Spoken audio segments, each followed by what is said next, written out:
Shalom, selamat pagi. Kita baca 2 Korintus pasal 3. Saya mau bacakan dari ayat 1. 2 Korintus pasal 3 ayat 1. Adakah kami mulai lagi memujikan diri kami? Atau perlukah kami seperti orang-orang lain menunjukkan surat pujian kepada kamu atau dari kamu? Ayat 2. Kamu adalah surat pujian kami yang tertulis dalam hati kami dan yang dikenal dan yang dapat dibaca oleh semua orang. Lalu ayat 3. Karena telah ternyata bahwa kamu adalah surat Kristus yang ditulis oleh pelayanan kami, ditulis bukan dengan tinta tetapi dengan roh dari Allah yang hidup, bukan pada loh-loh batu, melainkan pada loh-loh daging, yaitu di dalam hati manusia. Demikianlah besarnya keyakinan kami kepada Allah oleh Kristus. Dengan diri kami sendiri, kami tidak sanggup untuk memperhitungkan sesuatu seolah-olah pekerjaan kami sendiri. Tidak, kesanggupan kami adalah pekerjaan Allah. Ialah membuat kami juga sanggup menjadi pelayan-pelayan dari suatu perjanjian baru yang tidak terdiri dari hukum yang tertulis, tetapi dari roh, sebab hukum yang tertulis mematikan, tetapi roh menghidupkan. Ayat 7, pelayanan yang memimpin kepada kematian terukir dengan huruf pada loh-loh batu. Namun demikian kemuliaan Allah menyertainya waktu ia diberikan. Sebab sekalipun pudar juga, cahaya muka Musa begitu cemerlang, sehingga mata orang-orang Israel tidak tahan menatapnya. Jika pelayanan itu datang dengan kemuliaannya demikian, betapa lebih besarnya lagi kemuliaan yang menyertai pelayanan roh. Ayat 9, sebab jika pelayanan yang memimpin kepada penghukuman itu mulia, betapa lebih mulianya lagi pelayanan yang memimpin kepada pembenaran. Sebenarnya apa yang dahulu dianggap mulia, jika dibandingkan dengan kemuliaan yang mengatasi segala sesuatu ini, sama sekali tidak mempunyai arti.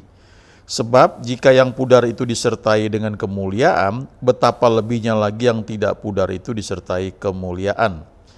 Karena kami mempunyai pengharapan yang demikian, maka kami bertindak dengan penuh keberanian, tidak seperti Musa yang menyelubungi mukanya, supaya mata orang-orang Israel jangan melihat hilangnya cahaya yang sementara itu.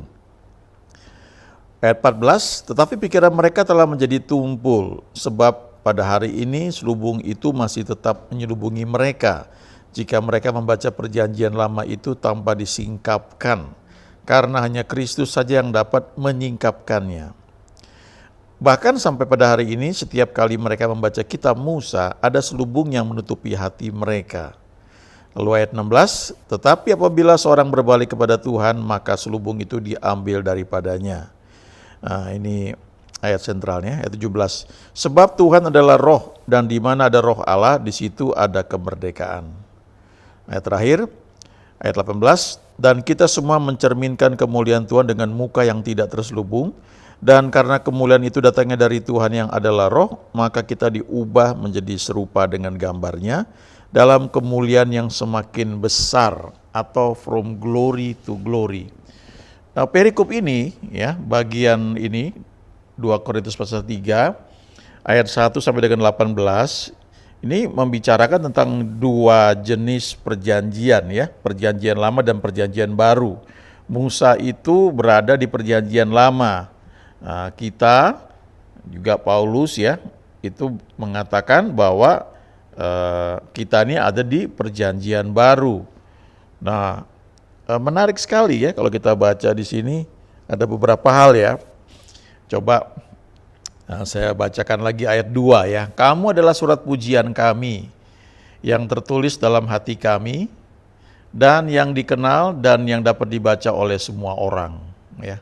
Jadi Paulus mau bilang bahwa kalian nih jemaat di Korintus itu, kalian ini adalah surat pujian kami, ya. Dia bilang seperti itu, ya.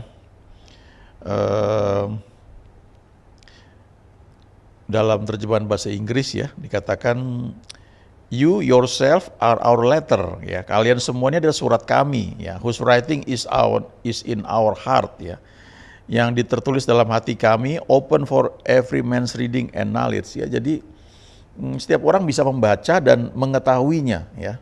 Saya teruskan ayat 3, ini menarik sekali ayat 3 ya. Ayat 3-nya mengatakan bahwa karena telah ternyata bahwa kamu adalah surat Kristus yang ditulis oleh pelayanan kami. Ditulis bukan dengan tinta tetapi dengan roh dari Allah yang hidup, bukan pada loh-loh batu melainkan pada loh-loh daging, yaitu di dalam hati manusia. Ya. Saya pernah baca salah satu Alkitab, ya, study Bible, kalau nggak salah Thompson, ya, Thompson Reference Bible, ya, study Bible.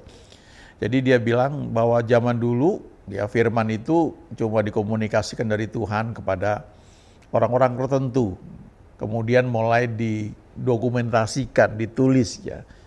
Ya, misalnya 5 kitab Musa, ya, Kejadian, Keluaran, Imamat, Bilangan, Ulangan, ya, itu yang dikenal sebagai kitab Taurat.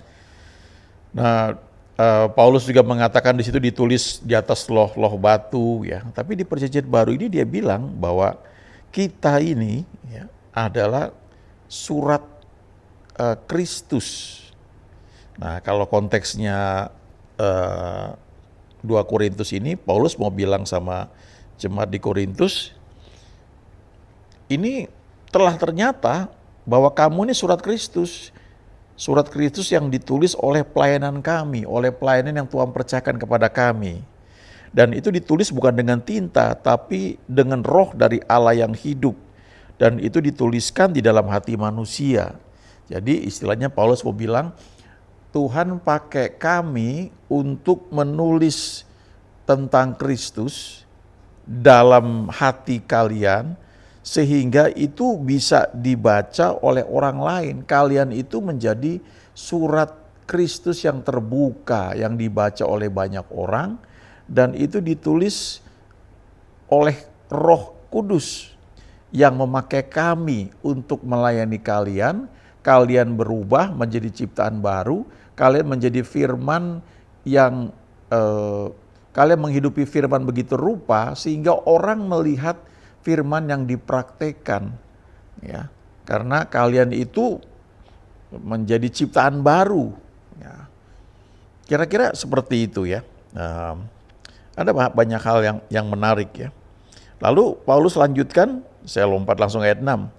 Ialah membuat kami juga sanggup menjadi pelayan-pelayan dari suatu perjanjian baru yang tidak terdiri dari hukum yang tertulis, tetapi dari roh. Sebab hukum yang tertulis mematikan, tetapi roh menghidupkan. Jadi dia mau bilang kalau di perjanjian lama itu isinya peraturan-peraturan dan manusia berusaha untuk mengikuti semua aturan tersebut dan gak ada yang berhasil. Itu sebabnya setiap tahun selalu ada imam besar yang perlu mengadakan pendamaian.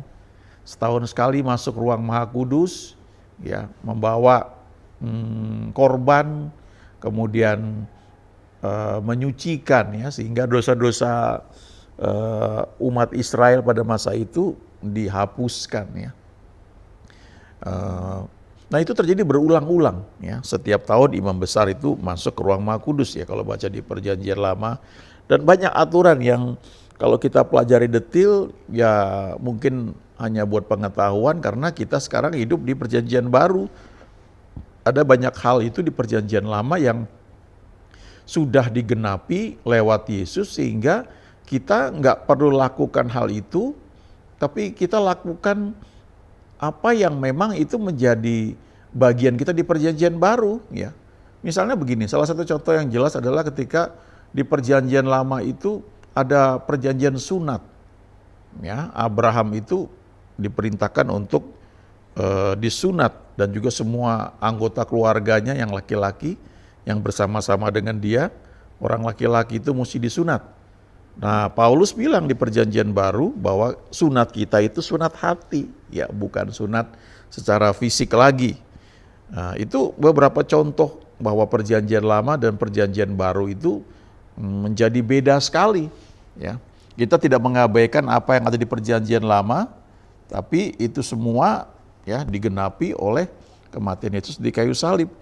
Nah, kita tetap perlu melakukan hal-hal yang memang ada, apalagi di Perjanjian Baru, yang merupakan itu bentuk realnya ya. Artinya begini, kalau kita baca perjanjian lama dengan pola pikir perjanjian baru, maka perjanjian lama itu bayang-bayang ya untuk apa yang kita terima di perjanjian baru. Dan Paulus bilang, Tuhanlah yang membuat kami sanggup menjadi pelayan-pelayan perjanjian baru. Dan salah satu hasilnya adalah Paulus bilang kepada jemaat di Korintus adalah kalian adalah surat Kristus. Ya, di ayat 3 tuh ya. Surat Kristus yang ditulis lewat pelayanan kami. Tapi yang nulis itu Roh Allah, ya, Roh Kudus yang menulis itu. Dia pakai kami untuk melayani kalian sehingga kalian menjadi ciptaan baru, kalian menjadi berubah, ya. Hidup kalian itu menjadi orang-orang yang dikuduskan. Kalian mempunyai keinginan untuk hidup bagi Tuhan, tinggal diajarkan beberapa hal, tapi penggeraknya itu dari dalam. Kalian itu menjadi orang yang selalu ingin berbuat seperti yang memang Tuhan rancangkan. Makanya Paulus katakan di Filipi 2 ayat 13, karena Allah lah yang mengerjakan di dalam kamu, baik kemauan maupun pekerjaan menurut kerelaannya. Jadi Tuhan yang bergerak di dalam kamu, ya kamu perlu mengizinkan aja supaya dia bisa berkarya dengan bebas keluar, memperbarui cara berpikir kamu, sehingga akhirnya kamu hidup bukan lagi sekedar apa yang boleh, apa yang enggak, tapi itu sudah menjadi gaya hidup, ya, menghindari hal-hal yang memang tidak boleh, ya, dan suka melakukan hal-hal yang baik, ya. Walaupun dalam prakteknya kan mungkin orang-orang banyak masih jatuh bangun, tapi setelah jatuh kan bangun lagi, ya, tidak terus jatuh diam di situ. Itu yang membedakan dengan perjanjian lama, ya. Lalu apa yang membuat beda, ya? Apa yang membuat perjanjian yang baru ini jadi begitu mulia, ya, dibandingkan dengan perjanjian lama? Itu Paulus sebut, ya, di ayat-ayat yang kita baca tadi. Dia katakan di ayat 17, sebab Tuhan adalah Roh, dan di mana ada Roh Allah, di situ ada kemerdekaan. Di perjanjian baru ini kita menerima Roh Kudus, kita menjadi ciptaan baru. Itu dikatakan di 2 Korintus 5 ayat 17. Kita menjadi anak-anak Allah waktu kita terima Yesus. Itu dikatakan di Yohanes 1 ayat 12. Semua orang yang menerimanya diberinya kuasa atau otoritas menjadi anak-anak Allah. Lalu Roh Kudus itu masuk ke dalam hati kita, dia menjadi meterai, dia memeteraikan kita. Lalu Roh Kudus itu mengajari kita untuk memanggil Aba Bapa. Ya. Itu ada di Galatia, juga ada di kitab Roma, ya. Siapa yang ngajarin untuk kita panggil Tuhan itu dengan sebutan Aba Bapa? Ya, Roh Kudus, ya. Kita bisa lihat di Roma 8 ayat 15. Sebab kamu tidak menerima roh perbudakan yang membuat kamu menjadi takut lagi, tetapi kamu telah menerima roh yang menjadikan kamu anak Allah. Oleh roh itu kita berseru, ya Aba, ya Bapa. Lalu Galatia 4 ayat 6 mengatakan hal yang sama. Dan karena kamu adalah anak, maka Allah telah menyuruh roh anaknya ke dalam hati kita, yang berseru, ya Aba, ya Bapa. Jadi Roh Kudus itu yang membuat kita bisa mengerti firman Tuhan, kita menjadi ciptaan baru, kita menjadi berubah. Dan kalau kita baca dari ayat 14 ya, 2 Korintus 3 tadi ya, ayat 14. Tetapi pikiran mereka telah menjadi tumpul, sebab sampai pada hari ini selubung itu masih tetap menyelubungi mereka. Jika mereka membaca perjanjian lama itu tanpa disingkapkan, karena hanya Kristus saja yang dapat menyingkapkannya. Ya, jadi sampai saat ini dikatakan seperti itu, ya. Bahkan sampai hari ini setiap kali mereka membaca kitab Musa ada selubung yang menutupi hati mereka.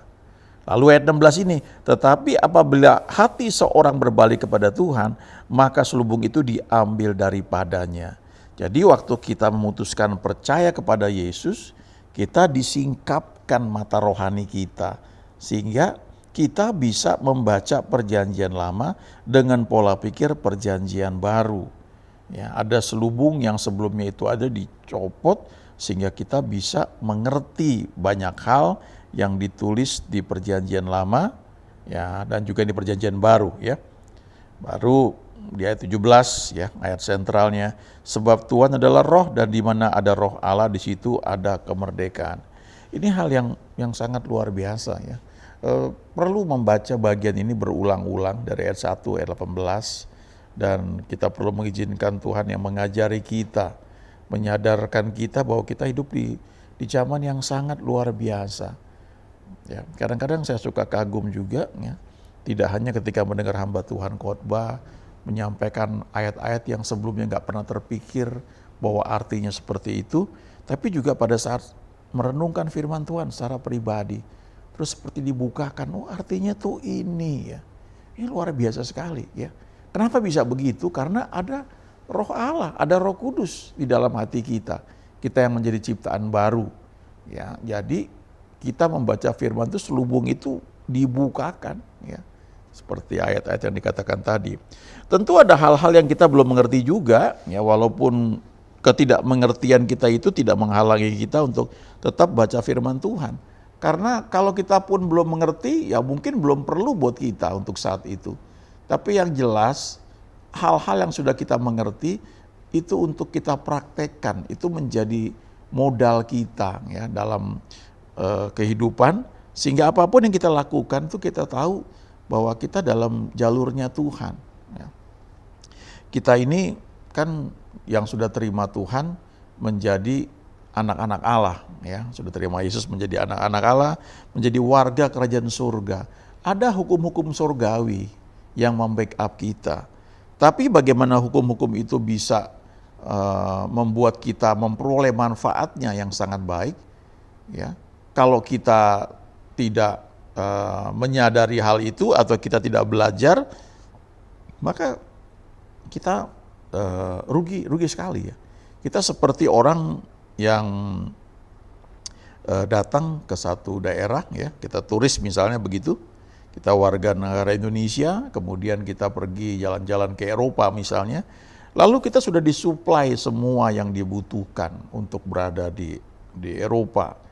Ya, kita sudah di backup dengan tabungan yang cukup ya, kartu, entah itu kartu ATM atau kartu kredit yang di backup dengan dana yang besar, kita bisa pakai ya. Lalu kita juga dilengkapi dengan banyak fasilitas. Tapi kalau kita nggak tahu akan hal itu, maka kita akan susah payah ya. Kita mungkin nggak sadar bahwa kita bisa naik ini, sudah dibayar gratis misalnya begitu ya.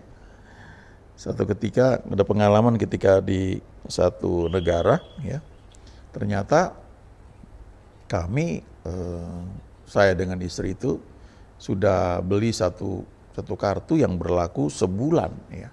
Dengan kartu itu semua fasilitas yang dimiliki pemerintah di tempat tersebut itu kalau kami beli ya, kami bayar untuk ikut satu daerah wisata misalnya, itu ada korting 50%.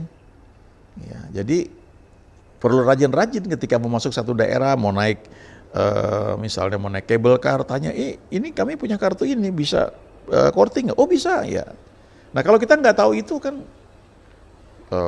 bayarnya lebih mahal, atau mungkin malah kita nggak jadi naik karena sayang terlalu mahal ya, atau mungkin nggak perlulah uangnya nggak ada ya, misalnya kayak begitu. Nah sama halnya juga ketika kita hidup di perjanjian baru, ada banyak hal yang perlu kita pelajari. Satu, kita baca firman Tuhan, tapi kedua, kita mengizinkan roh Allah yang sudah ada dalam kita ini mengajari kita. Ya, simpel saja sebenarnya.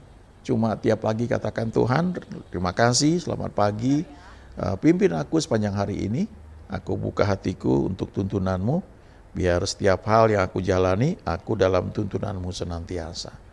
Nah, mungkin gak ada suara audible yang kita dengar, tapi setiap aktivitas yang kita lakukan itu dalam kontrol Tuhan, dalam pagarnya Tuhan.